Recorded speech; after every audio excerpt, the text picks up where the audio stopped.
On a commencé par des Kangoo à hydrogène parce que ce sont des véhicules qui nous permettent de partir sur tout type d'intervention, ce qu'on appelle les véhicules d'intervention diverses. C'est une première étape.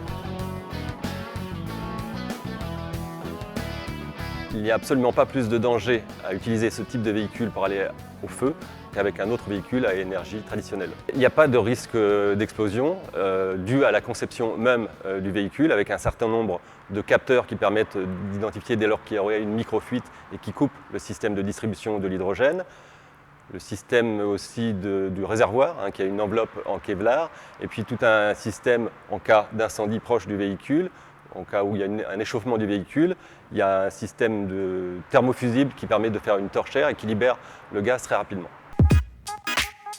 Ce véhicule à hydrogène a été chargé en matière combustible traditionnelle auquel ont été mis le feu pour simuler un incendie environnant, comme par exemple celui d'une voiture à essence qui atteindrait notre véhicule à hydrogène.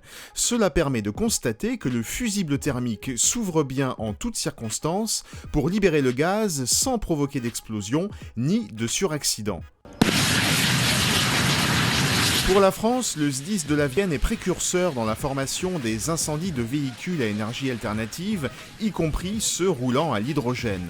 L'incendie d'un véhicule à hydrogène n'est pas plus dangereux que celui d'un véhicule essence ou diesel, et il est rapidement maîtrisé.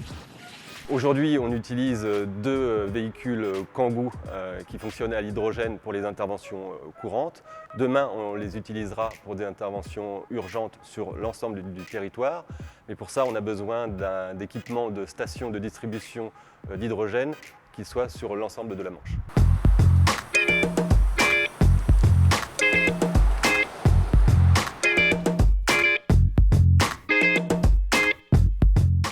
Donc là, on va aller faire le plein sur la station hydrogène du conseil départemental de la Manche, qui dispose d'une station-service. Donc, par convention, les sapeurs-pompiers de la Manche ont autorisation d'aller faire le plein hydrogène là-bas. Donc le fait d'avoir cette réserve hydrogène, ça nous multiplie par 2 l'autonomie du véhicule. C'est-à-dire qu'à peu près, en passant de 110 km d'autonomie, on passe à 220-230 km d'autonomie.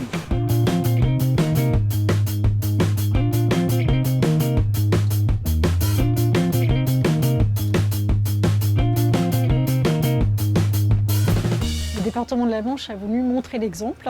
C'est pour ça que la station est implantée directement dans la cour du département. Et puis ça participe aussi à l'acceptabilité du projet hydrogène. Le fait d'avoir une station, des agents qui travaillent tous les jours autour de la station, qui circulent autour, qui l'ont dans leur paysage quotidien, on pensait que c'était une bonne approche, qui est complétée après avec les démarches qu'on a mis en œuvre avec les pompiers. C'est vrai que vous avez vu les véhicules du SDIS, quoi de plus rassurant pour les populations que d'avoir les pompiers eux-mêmes qui circulent en véhicule hydrogène.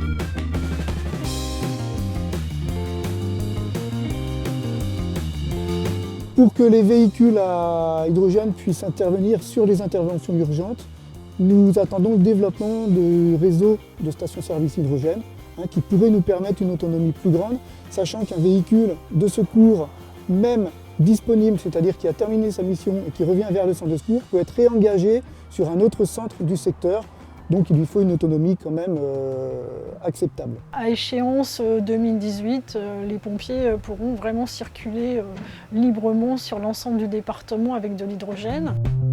Des flottes de véhicules de ce type sont déjà en circulation, notamment dans le cadre du projet Highway en Auvergne-Rhône-Alpes, précurseur dans le déploiement de flottes captives de véhicules électriques équipés de prolongateurs d'autonomie à hydrogène. Highway constitue la plus importante flotte de véhicules à hydrogène en Europe. De grandes entreprises comme La Poste, DHL ou Setup utilisent quotidiennement des Kangoo à hydrogène.